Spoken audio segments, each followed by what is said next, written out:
عرب جزیروں میں انسانی زندگی کے آثار 1,25,000 سال پرانے ہیں۔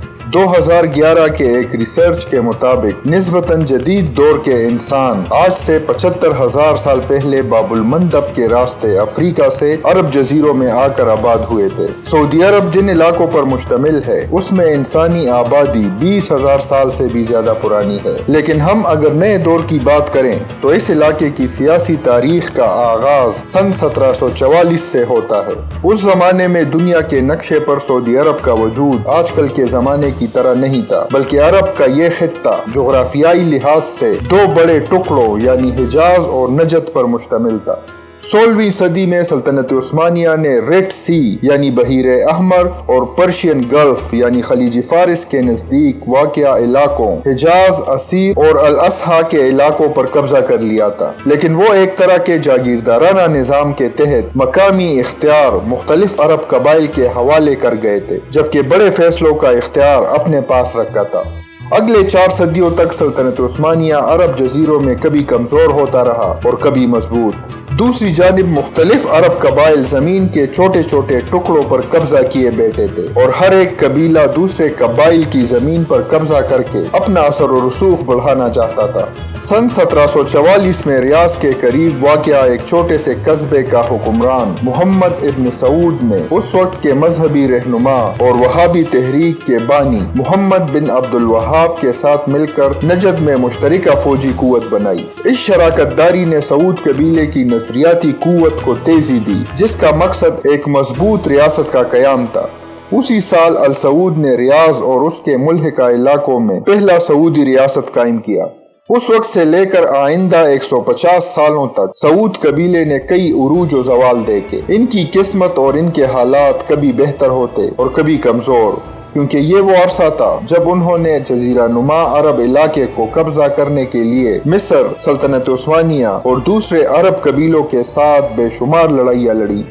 اگرچہ سعودی سلطنت کا آغاز 1744 میں ہی ریاض کے علاقے میں حکومت قائم کرنے سے ہو گیا تھا، جس میں مکہ اور مدینہ جیسے اہم علاقے شامل تھے، جن کے لیے انہوں نے 1786 سے لے کر 1816 تک بے شمار جنگیں لڑی، لیکن سعود قبیلے کی یہ بڑھتی ہوئی قوت اور طاقت اس وقت کے سلطنت عثمانیہ کے سلطان کو کسی خطرے سے کم محسوس نہیں ہوتی تھی۔ 1818 میں سلطنت عثمانیہ نے سعود گھرانے کی طاقت کو ملیامیٹ کر کے ان تمام علاقوں کو واپس قبضے میں لے لیا، تاہم یہ غلبہ زیادہ دیر تک قائم نہ رہ سکا۔ 1824 میں السعود نے دوبارہ اپنی حکومت بنا لی، لیکن اس دفعہ ان کے پاس صرف نجد کا ایک مختصر سا علاقہ تھا۔ اس زمانے میں ایک دوسرے بااثر اور طاقتور قبیلے الرشید کی طرف سے السعود کو شدید مزاحمت کا سامنا کرنا پڑا۔ اس وقت کے بعد سے لے کر پھر تقریباً تمام 19ویں صدی میں السعود اور الرشید قبیلوں کے درمیان لڑائیاں ہوئیں۔ بالآخر 1891 میں ایک فیصلہ کن لڑائی کے بعد الرشید قبیلے نے السعود قبیلے کو شکست دی، جس کے نتیجے میں السعود قبیلے کو کویت میں جا کر پناہ لینی پڑی۔ یہ سب کچھ تو نجد کے علاقے میں ہو رہا تھا، جبکہ دوسری جانب حجاز کے علاقے میں جب پہلی سعودی ریاست کو شکست ہوئی تو 1840 تک مصری حکومت نے ان علاقوں کو قبضے میں رکھا۔ پھر جب مصری حکومت نے وہ علاقہ چھوڑا تو مکہ کے شریف نامی خاندان نے دوبارہ وہاں اپنی حکومت قائم کی۔ اگرچہ شریف خاندان کا اپنا گورنر نہیں تھا، کیونکہ عثمانیہ سلطنت نے وہاں اپنا گورنر اور چاونی قائم کر لیے تھے، لیکن پھر بھی سعود قبیلے کے غیظ و غضب سے بچنے کے لیے اور اپنے اثر و رسوخ کو قائم رکھنے کے واسطے شریف خاندان کو سلطنت عثمانیہ کے کئی شرائط ماننا پڑ گئے تھے۔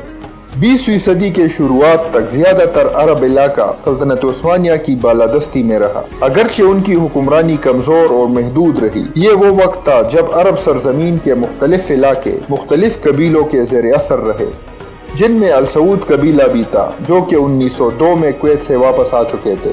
1916 میں جب پہلی جنگ عظیم شروع ہو چکی تھی، مکہ کے شریف قبیلے نے حسین بن علی کی سربراہی میں انگلینڈ اور فرانس کی شہ پر سلطنت عثمانیہ کے خلاف بغاوت شروع کر دی تھی۔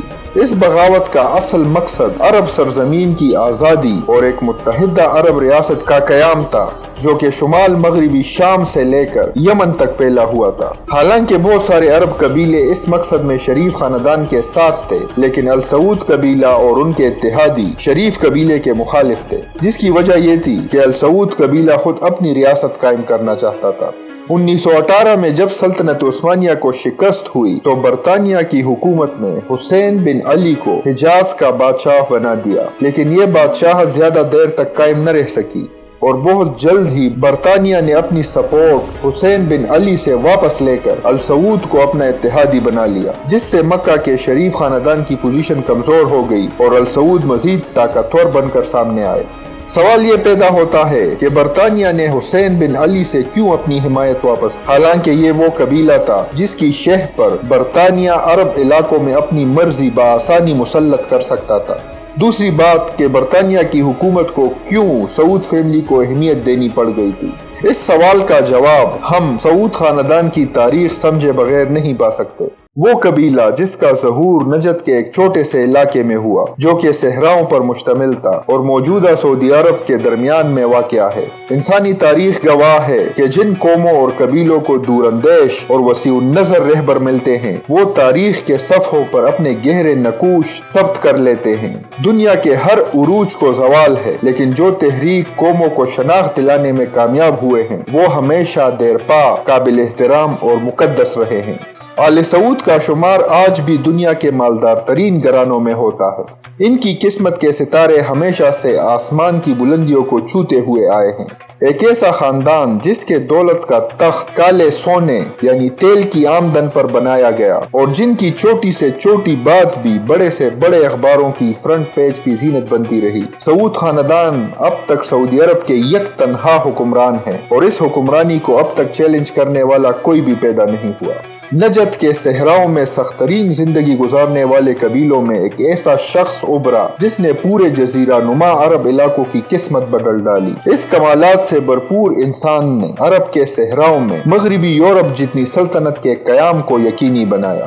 عبدالعزیز السعود جس کو لارنس آف عربیہ کے نام سے بھی یاد کیا جاتا ہے، دراصل لارنس آف عربیہ سے بھی بڑا کردار ہے۔ وجیح اور باروب شخصیت کے مالک عبدالعزیز بن رحمان السعود جس کو ابن سعود بھی کہا جاتا تھا، عرب کی الف لیلا جیسی داستانوں کی طرح قدم اٹھاتا ہے اور ایک منفرد ریاست کو قائم کر کے تاریخ رقم کر دیتا ہے۔ ابن سعود جسمانی طور پر ایک مضبوط انسان تھے اور 6 فٹ 4 انچ قد کے مالک تھے۔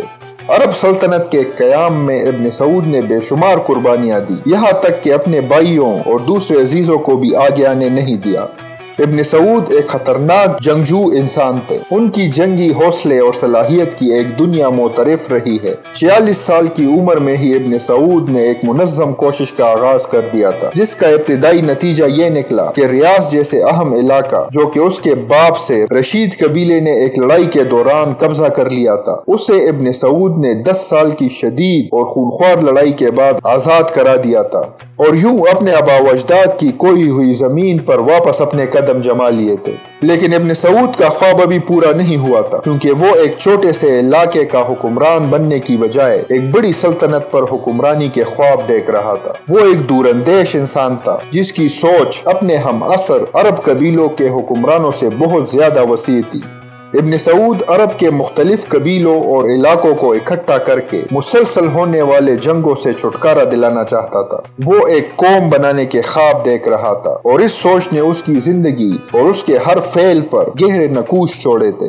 ابن سعود کے بارے میں مورخین مذاق کے طور پر لکھتے ہیں کہ اس کے پاس 2 تلوار ہوتے تھے، ایک لوہے کی بنی ہوئی وہ تلوار جس سے وہ علاقے فتح کرتا تھا اور دوسری گوشت کی بنی وہ تلوار جس سے وہ جنگ جیتنے کے بعد استعمال کرتا تھا، کیونکہ اس کی یہ بھی عادت تھی کہ وہ جن قبیلوں کو فتح کرتا ان قبیلوں کے سرداروں کی بڑی بیٹیوں سے شادی کر لیتا۔ اس طرح وہ ان قبیلوں کو سعود فیملی کے رشتہ داروں میں لے آتا۔ یہ بات آپ کے لیے شاید حیرت سے خالی نہ ہو کہ ابن سعود نے کل 32 شادیاں کی تھی اور اس کے 45 بیٹے تھے۔ جب 1902 میں السعود گھرانہ کویت میں جلاوطنی کاٹ کر واپس آیا تو اس کے بعد انہوں نے شریف خاندان کے ساتھ کافی لڑائیاں لڑی۔ 19ویں صدی میں جب خلافت عثمانیہ کا دور ختم ہوا تو موجودہ سعودی عرب کے بہت سارے علاقے مختلف قبائل کے قبضے میں تھے۔ عبدالعزیز السعود اگرچہ کئی علاقوں میں اپنی حکومت قائم کر چکا تھا، لیکن پھر بھی وہ حجاز پر دعویٰ نہیں بول رہا تھا، کیونکہ اسے پتا تھا کہ برطانیہ اور فرانس کی حمایت شریف خاندان کے ساتھ ہے۔ 1924 میں ریاض کے علاقے میں ایک کانفرنس کا انعقاد ہوا، جس میں حجاز کے گورنر کے خلاف بہت زیادہ شکایتیں سامنے آئیں، خاص کر یہ شکایت کہ نجد کے علاقے سے آنے والے حجاج کرام کو حج کی ادائیگی سے روکا جا رہا تھا، جو کہ شریعت کے قانون کے مطابق بالکل ناجائز عمل تھا۔ بالآخر 1925 میں السعود کے حامی قبیلوں نے حجاز کو فتح کر لیا، اور پھر 1926 میں عبدالعزیز السعود نے حجاز میں اپنی بادشاہت کا اعلان کر دیا۔ السعود نے حجاز میں رائج تمام قوانین کو منسوخ کر کے وہاں وہابی مسلک کے زیر انتظام قوانین کا نفاذ کر دیا۔ 1927 میں جدہ کے مقام پر ایک معاہدہ ہوا، جس میں برطانیہ کی حکومت نے حجاز اور نجد میں عبدالعزیز کی حکومت کو تسلیم کر لیا، لیکن مسئلہ یہ پیدا ہوا کہ عبدالعزیز کے اتحادی وہابی طبقے کے مذہبی اور عسکری لیڈر چاہتے تھے کہ برطانوی حکومت کے زیر سایہ اردن، عراق اور کویت پر بھی قبضہ کر لیا جائے اور یوں وہابی مسلک کے جھنڈے گاڑ دیے جائیں۔ تاہم عبدالعزیز اس کے لیے راضی نہیں تھا، کیونکہ اسے معلوم تھا کہ اس طرح برطانیہ کی حکومت ناراض ہو جائے گی۔ اس تنازع کی وجہ سے عبدالعزیز اور اخوان، جو کہ وہابی مسلک کے پیروکار تھے، کے درمیان جنگ چھڑ گئی۔ اس لڑائی کو جنگ سبیلہ کے نام سے یاد کیا جاتا ہے، جو کہ 1929 میں لڑی گئی۔ اس جنگ کے نتیجے میں اخوان کے بڑے لیڈروں کو قتل کر دیا گیا تھا۔ 1930 میں حجاز اور نجد کے دو بادشاہتوں کو اکٹھا کر کے تیسری بار سعودی عرب کی سلطنت قائم کر دی گئی۔ اردن، عراق اور کویت کے ساتھ کئی سمجھوتوں کے بعد بارڈر بنا دیے گئے۔ سعودی عرب کا بطور ریاست آغاز 23 ستمبر 1932 سے ہوتا ہے۔ جن علاقوں کو ابن سعود نے قبضہ کیا تھا وہ سب وہابی مسلک میں آ گئے تھے۔